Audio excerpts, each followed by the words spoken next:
আলাইকুম। ভাই ভালো আছেন না? এতদিন তো আপনারা অনেক অশান্তির ভিতরে ছিলেন।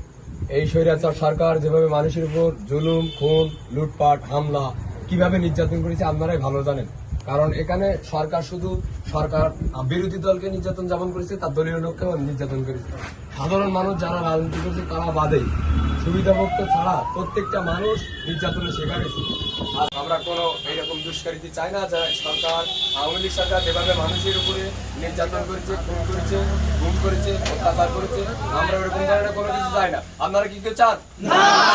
আমরা চাই না। আমরা চাই শান্তি চাই, সবাই একসাথে বসবাস করতে চাই, আমরা সুন্দরভাবে সুশীলভাবে আমরা এই সমাজ গড়তে চাই। আপনারা সবাই আমাদের সাথে একত্রবদ্ধ হয়ে থাকতে চান তো নাকি?